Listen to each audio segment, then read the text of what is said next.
வணக்கம் நண்பர்களே. நமது கதைப்போமா யூடியூப் சேனலுக்கு உங்களை அன்போடு வரவேற்கிறோம்.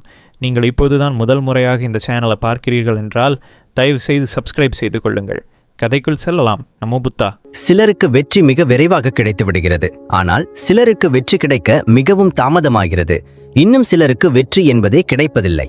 நாம் அனைவரும் கடுமையாக உழைக்கிறோம். ஆனால் சில சமயங்களில் நமது உழைப்புக்கு ஏற்ற பலன் கிடைப்பதில்லை. ஆனால் சிலரோ மிக குறைந்த முயற்சியிலேயே மிகப்பெரிய உயரத்தை அடைந்து விடுவதை நீங்கள் பார்த்திருக்கலாம். அப்போது நீங்கள், அவன் என்னோட மெதுவா படிப்பான், ஆனாலும் என்னை கடந்து போயிட்டான் என்று சொல்வீர்கள். நீங்கள் நினைக்கும் விஷயங்கள் உங்களுக்கு சாதகமாக நடக்கவில்லை. தோல்வி மட்டுமே திரும்ப திரும்ப வருகிறது. இதனால் நீங்கள் விரக்தியடைந்து உங்களை கையாலாகாதவராகவும் பலவீனமாகவும் உணர்கிறீர்கள். பல சமயங்களில் நாம் பல முறை தோல்வி அடைந்து மனம் உடைந்து போகிறோம். அப்போது நாம் மிகவும் பலவீனமாகவும் தோற்றவராகவும் உணர்கிறோம், விரக்தியும் அடைகிறோம். இந்த விரக்தி ஏன் வரக்கூடாது? நாம் ஏன் துக்கப்படக்கூடாது? ஏனென்றால் நாம் நம்மால் முடிந்த அளவு கடுமையாக உழைத்தோம். ஆனால் அந்த உழைப்புக்கு ஏற்ற பலன் நமக்கு கிடைக்கவில்லை.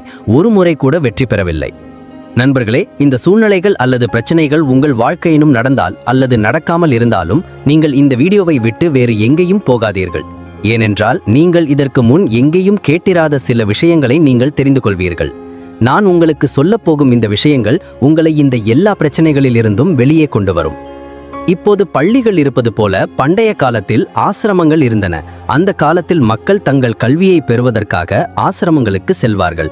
அப்போது மாணவர்கள் தங்கள் குருவை மிகவும் மதித்தனர். பண்டைய காலத்தில் புத்தக அறிவை விட நடைமுறை அறிவுக்கு அதிக முக்கியத்துவம் கொடுக்கப்பட்டது. பண்டைய காலத்தில் ஒரு ஆசிரமம் இருந்தது. அங்கு பல்வேறு மாணவர்கள் குருவிடம் கல்வி பயின்றனர்.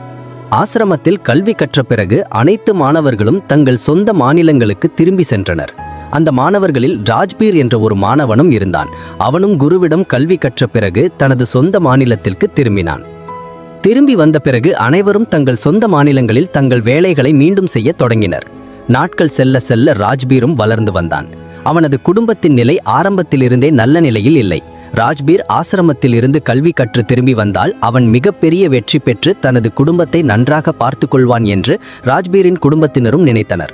ஆனால் ராஜ்பீருக்கு எல்லாமே தலைகீழாக நடந்தது. அவன் ஆசிரமத்தில் இருந்து கல்வி கற்று திரும்பி வந்தான். ஆனால் வேலை தேடி பல இடங்களுக்கு சென்றும் அவனுக்கு எந்த வேலையும் கிடைக்கவில்லை. சிறிய சிறிய விஷயங்களில் கூட அவன் தோல்வி அடைந்தான். ஒருமுறை ராஜ்பீர் ஒரு அரசரிடம் சென்றிருந்தான். ஏனென்றால் அரசர் தனது படையில் புதிய வீரர்களை சேர்த்து கொண்டிருந்தார். ராஜ்பீரும் அரசரின் படையில் சேருவதற்காக அரண்மனைக்கு சென்றான். அப்போது அரசர் சிறிய சிறிய போட்டிகளை நடத்தினார். ஆயிரக்கணக்கான மக்கள் அங்கிருந்தனர். ராஜ்பீரும் வீரராகும் விருப்பத்துடன் வந்த நபர்களுள் ஒருவராக இருந்தான். ராஜ்பீர் அரசரின் அதிகாரிகளிடம் தனது திறமையை நிரூபிக்க சென்றபோது அவனது கைகளும் கால்களும் நடுங்கின. இதை பார்த்த அரசரின் அதிகாரிகள் அவனை வெளியேற்றிவிட்டனர். நீ அரசரின் படையில் சேர தகுதியற்றவன் என்று அவர்கள் அவனிடம் கூறினர். நண்பர்களே, இந்த விஷயத்தால் ராஜ்பீர் மிகவும் விரக்தியும் மனச்சோர்வும் அடைந்தான். ஏனென்றால் அவனது வாழ்க்கையில் எஞ்சியிருந்த ஒரே நம்பிக்கை இதுதான். இதற்கு பிறகு அவன் சோகமான மனதுடன் வீட்டிற்கு திரும்பினான். வீட்டிற்கு வந்த பிறகு அண்டை வீட்டுக்காரர்களின் கேலி பேச்சுகளை அவன் கேட்க வேண்டி இருந்தது. ராஜ்பீர் மிகவும் படித்தவன், ஆனாலும் அவனுக்கு எந்த வேலையும் கிடைக்கவில்லை என்று மக்கள் கூறினர். அவன் ஆசிரமத்தில் ஒழுங்காக படித்திருக்க மாட்டான் என்று சிலர் கூறினர். மேலும் சிலர், அவனுடைய சிந்திக்கும் திறன் குறைவு, அதனால்தான் அவனது மூளை சரியாக வேலை செய்யவில்லை என்று கூட கூறினர். அதாவது மக்கள் அவனை பலவிதமாக கேலி செய்தனர். இதனால் ராஜ்பீர் மிகவும் வருத்தமடைந்தான். ஒரு நாள் அவன் தற்கொலை செய்து கொள்ளும் எண்ணம் கூட அவனுக்கு வந்தது. பின்னர் எப்படியோ தன்னை சமாளித்துக் கொண்டான். அவன் தனது பிரச்சனையை ஒரு நண்பனிடம் கூறினான். அந்த நண்பன், ராஜ்பீர், நீ மீண்டும் ஒரு முறை ஆசிரமத்தில் உள்ள உன் குருவை போய்ப்பார். அவரிடம் உன் பிரச்சனைகள் அனைத்தையும் சொல். அவர் உன் பிரச்சனைகள் அனைத்தையும் தீர்த்து வைப்பார் என்று கூறினான். நான் ஆசிரமத்திற்கு சென்று பல காலமாகிவிட்டது. குருஜி என்னை அடையாளம் காண்பாரே என்று தெரியவில்லை என்று ராஜ்பீர் முதலில் பயந்தான். ஆனால் எப்படியோ தைரியத்தை வரவழைத்துக் கொண்டு ஆசிரமத்திற்கு சென்றான். அங்கு அவன் தனது குழந்தை பருவத்தில் தனக்கு கற்பித்த அதே பழைய குருவை சந்தித்தான். குரு இப்போது வயதாகி இருந்தார். ராஜ்பீர் தனது பிரச்சனைகள் அனைத்தையும் அவரிடம் கூறினான்.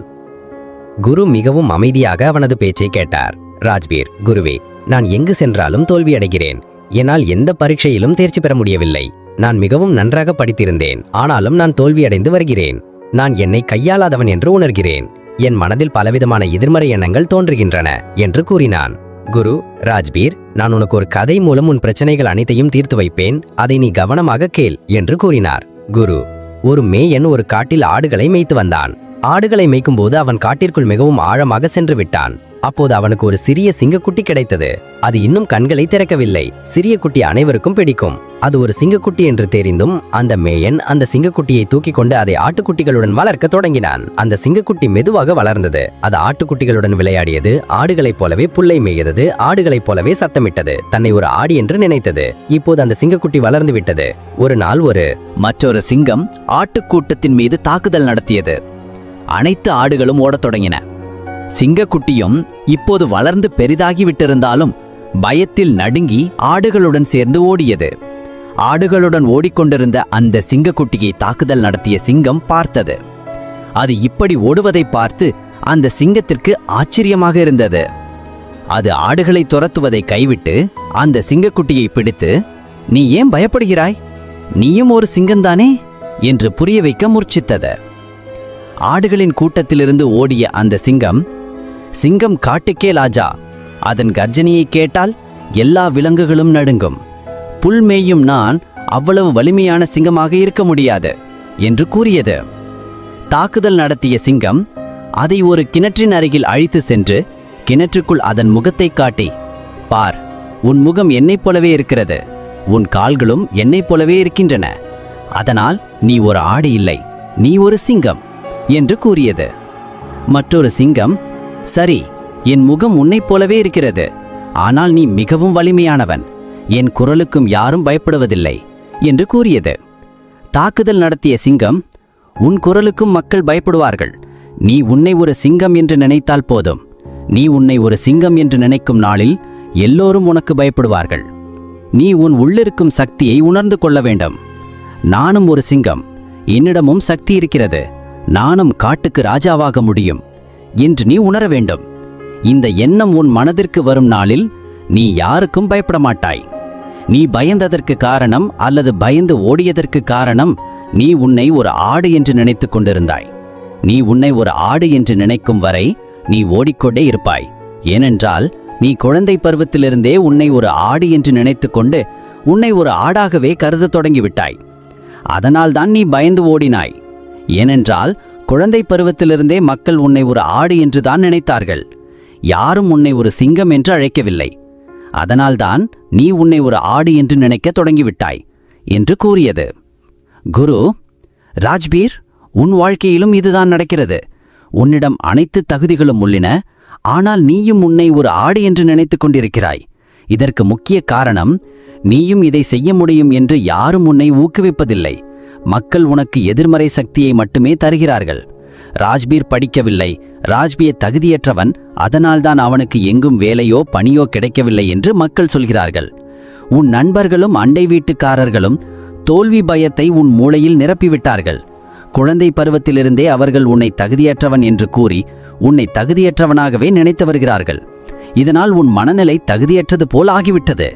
நீ சிறையில் அடைக்கப்பட்டது போலாகிவிட்டாய். நீ தகுதியற்றவன், தோல்வியடைந்தவன் என்று நீண்ட காலமாக யாராவது சொன்னால் அவர்களின் மூளை உண்மையில் தகுதியற்றதாகி தோல்வியடைந்ததாகவே ஆகிவிடும். அவர்கள் தங்களை பலவீனமானவர்களாகவும் கையால் ஆகாதவர்களாகவும் உணரத் தொடங்குகிறார்கள். ஏனென்றால் மக்கள் அவர்களை பலவீனமானவர்கள், கையால் ஆகாதவர்கள் என்றுதான் கூறியுள்ளார்கள். இந்த உலகில் ஊக்கமளிக்கும் மக்கள் மிக குறைவு.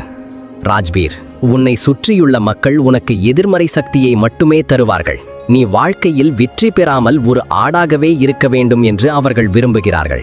ஏனென்றால் அவர்கள் உன்னை ஒரு ஆட்டைப் போலவே வளர்க்க விரும்புகிறார்கள். நீ ஒரு சிங்கமாகிவிட்டால் நீ அவர்களை சாப்பிட்டு விடுவாய் என்று அவர்களுக்கும் பயம் இருக்கிறது. ஏனென்றால் சிங்கத்தை பார்த்தால் எல்லோரும் பயப்படுவார்கள். அதாவது நீ வாழ்க்கையில் முன்னேறி விடுவாய் என்று அவர்களுக்கு பயம் இருக்கிறது. வாழ்க்கையில் யாராவது முன்னேறினால் முதலில் அண்டை வீட்டுக்காரர்களுக்குத்தான் வருத்தமும் துன்பமும் உண்டாகும். வெற்றி பெறுவதற்கு முன்பு முதலில் உனக்குள் நீ மாற்றங்களை கொண்டு வா. உன்னை ஒரு சிங்கம் என்று நினைக்க முயற்சி செய். நீ உன்னை ஒரு சிங்கம் என்றும் தகுதியானவன் என்றும் நினைக்க தொடங்கும் நாளில் உனக்கு உன் மீது நம்பிக்கை வந்துவிடும். நீயாகவே வெற்றி பெறுவாய். குரு கூறுகிறார், ராஜ்பீர், ஒரு குழந்தையிடம் உன்னால் எதுவும் செய்ய முடியாது, நீ தோல்வி அடைவாய், நீ ஒரு கழுதை, ஒழுங்காக படிப்பது கூட இல்லை என்று குழந்தை பருவத்தில் இருந்தே கூறப்பட்டால் வாழ்க்கையில் அவனால் எதுவும் செய்ய முடியாது. இந்த விஷயங்கள் அனைத்தும் அவனை ஒரு ஆடாக மாற்றிவிடும். ஏனென்றால் அவன் குழந்தை பருவத்திலிருந்தே உன்னை ஒரு ஆடை என்று நினைக்கத் தொடங்குகிறான்.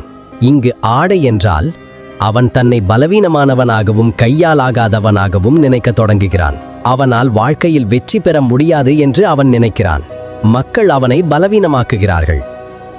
ஆனால் குழந்தை பருவத்திலிருந்தே அவன் மூளையில், நீ ஒரு சிங்கம், உன்னால் முடியும், உனக்குள் நிறைய சக்தி இருக்கிறது, உனக்குள் நிறைய தைரியம் இருக்கிறது, இந்த உலகின் எந்த சக்தியாலும் உன்னை வெற்றி பெறவிடாமல் தடுக்க முடியாது என்று கூறப்பட்டால் உண்மையில் அவனை வெற்றி பெறவிடாமல் யாராலும் தடுக்க முடியாது.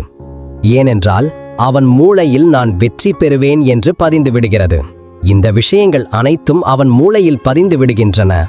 பிறகு இந்த அண்டம் தானாகவே அவனை வெற்றி பெறச் செய்கிறது. ஒரு குழந்தைக்கு 7 வயது ஆகும்போது மக்கள் என்ன பேசுகிறார்கள், என்ன நடக்கிறது என்பதை அது மிகவும் நன்றாக கேட்கிறது, புரிந்து கொள்கிறது. குரு கூறுகிறார், ஒரு 7 வயது குழந்தையின் மனதில் நல்ல எண்ணங்கள், நல்ல சிந்தனைகள், அதை பற்றி நல்ல விஷயங்கள், உன்னால் எல்லாவற்றையும் செய்ய முடியும், உன்னிடம் நிறைய தைரியம் இருக்கிறது போன்ற அனைத்து நேர்மறை எண்ணங்களும் பதிந்துவிட்டால் அதன் மூளையின் திறன் அதிகரிக்கத் தொடங்குகிறது. அதன் சிந்திக்கும் திறன் அதிகரிக்கத் தொடங்குகிறது. அத்தகைய குழந்தைகள் வாழ்க்கையில் நிச்சயம் வெற்றி பெறுகிறார்கள். எந்த குழந்தை எவ்வளவு சோம்பேறியாக இருந்தாலும் நாம் அதை ஒருபோதும் சோம்பேறி அல்லது பலவீனமானவன் என்று சொல்லக்கூடாது. நாம் ஒரு குழந்தையை பலவீனமானவன் அல்லது கையாலாகாதவன் என்று சொல்லும்போது அது உண்மையிலேயே தன்னை பலவீனமானவன் என்றும் கையாலாகாதவன் என்றும் நினைக்கத் தொடங்குகிறது. அது உண்மையிலேயே பலவீனமானவன் என்று நினைக்க தொடங்குகிறது. அதன் மூளை தன்னை பலவீனமானதாக நினைக்க தொடங்குகிறது. உன்னால் எதுவும் செய்ய முடியாது என்று குழந்தை பருவத்திலிருந்தே அதற்கு சொல்லப்பட்டதால் உண்மையிலேயே அதனால் எதுவும் செய்ய முடியாது என்று அது நினைக்கிறது. நீ இந்த மாதிரி இருக்கிறாய், இந்த மாதிரி இருக்கிறாய், உன்னால் இதை செய்ய முடியாது, அதை செய்ய முடியாது, அவற்றையெல்லாம் உன்னால் செய்ய முடியாது என்று அவனுக்கு சொல்லப்பட்டால் அந்த எண்ணங்கள் அனைத்தும் அவனது மூளையில் பதிந்து விடுகின்றன. அந்த எண்ணங்களால் அவனால் வாழ்க்கையில் முன்னேறி எதையும் சிந்திக்க முடியாது. அவன் ஒரு ஆடாகவே இருப்பான். ஆனால் குழந்தை பருவத்திலிருந்தே அவனது மூளையில் நல்ல எண்ணங்கள் விதைக்கப்பட்டால் ஒரு நல்ல சிந்தனை உருவாகும். அவன் ஒரு நேர்மறை ஆற்றலுடன் முன்னேறி செல்வான். ஒரு நபர் நேர்மறை ஆற்றலுடன் முன்னேறும்போது அவரது வாழ்க்கையில் வரும் அனைத்து பிரச்சனைகளும் தானாகவே விலகிவிடும். ராஜ்பீர், உனக்கு குழந்தை பருவத்திலிருந்தே இதுதான் நடந்து கொண்டிருக்கிறது. குழந்தை பருவத்திலிருந்தே மக்கள் உனது மூளையில் இந்த எதிர்மறை எண்ணங்களை நிரப்பிவிட்டார்கள். இதனால் நீ வளர்ந்த பிறகும் இதையெல்லாம் சிந்தித்து கொண்டிருக்கிறாய். பயப்படாமல் உன்னை முதலில் நேர்மறை ஆற்றலால் நிரப்பு. நீ உன்னை நேர்மறை ஆற்றலால் நிரப்பும்போது நீ தானாகவே வெற்றி பெறுவாய். வெற்றி பாதைகள் உனக்காக திறக்கப்படும். குரு கூறுகிறார், எங்கும் செல்வதற்கு முன்னும் எதையும் செய்வதற்கு முன்னும் உன் மனதை நேர்மறை ஆற்றலால் நிரப்பு. நீ தோல்வி அல்லது எதிர்மறை எண்ணங்களில் கவனம் செலுத்தக்கூடாது. நீ உன்னை நேர்மறை ஆற்றலால் மட்டுமே நிரப்ப வேண்டும். அதனால் தினமும் காலையில் எழுந்ததும் இரவில் தூங்குவதற்கு முன் நம்மாலும் முடியும், நாம் வெற்றி பெறுவோம், நமக்குள்ளும் சக்தி இருக்கிறது, நமக்குள்ளும் தைரியம் இருக்கிறது என்று நீ உணர்ந்து கொள். உன்னை நேர்மறை ஆற்றலால் நிரப்பிக்கொண்டே இரு. இதற்கு பிறகு மெதுவாக உனக்காக வெற்றி பாதைகள் திறக்கப்படுவதை நீயே உணர்ந்து கொள்வாய் என்று குரு மேலும் கூறுகிறார். ராஜ்பீர், நீ இதை இன்றே தொடங்க வேண்டும். நீ இதை இன்றே தொடங்கினால் மிக விரைவிலேயே அதன் விளைவுகளை நீ காண்பாய் என்று குரு கூறி முடித்தார். ராஜ்பீர் தனது குருவின் பாதங்களில் விழுந்து வணங்கி ஒரு புதிய நேர்மறை ஆற்றலுடன் ஆசிரமத்திலிருந்து தனது வீட்டிற்கு திரும்பினான். 2 மாத பயிற்சியினால் முதலில் அவன் தன்னுள்ளிருக்கும் பயத்தை நீக்கினான், தன்னை நேர்மறை ஆற்றலால் நிரப்பினான். ஒரு நாள் அரசனின் வீரர்கள் அவனது கிராமத்திற்கு வந்து கூறினார்கள், அரசனின் படையில் சில புதிய வீரர்கள் தேவைப்படுகிறார்கள். படையில் சேர விரும்புபவர்கள் சரியாக 5 நாட்களுக்கு பிறகு அரண்மனைக்கு வந்து தங்கள் தகுதியை நிரூபித்து படையில் சேரலாம் என்று கூறினார்கள். சரியாக 5 நாட்களுக்கு பிறகு கடுமையான பயிற்சியின் பிறகு ராஜ்பீர் தனது தகுதியை நிரூபிக்க அரசனின் அரண்மனைக்கு சென்றான். இந்த முறை அரசனின் வீரர்கள் அவனை பார்த்தபோது அவனிடம் ஒரு வித்தியாசமான திறமையும் நேர்மறை ஆற்றலும் தெரிந்தது. அவன் முன்பு போல் பயப்படவில்லை. இந்த முறை ராஜ்பீர் தனது அனைத்து தேர்வுகளிலும் தேர்ச்சி பெற்றான். அவனும் அரசனின் படையில் சேர்க்கப்பட்டான். ராஜ்பீரின் குடும்பத்தினருக்கு இது தெரிந்ததும் அவர்கள் அனைவரும் மிகவும் மகிழ்ச்சி அடைந்தார்கள். நண்பர்களே, குருவின் மூலம் நாம் இன்று தெரிந்து கொண்ட இந்த விஷயங்கள் நமக்கு கிடைத்த ஒரு வரத்தை போன்றது. நண்பர்களே, இந்த வீடியோவிலிருந்து நீங்கள் நிறைய கற்றுக்கொண்டீர்கள் என்று நம்புகிறேன். இந்த வீடியோவை இறுதி வரை பார்த்ததற்கு மிக்க நன்றி. தவறாமல் இந்த வீடியோ பற்றிய உங்களது கருத்துக்களை கருத்து பெட்டியில் தெரிவியுங்கள். அடுத்த வீடியோவில் சந்திப்போம். நன்றி நண்பர்களே.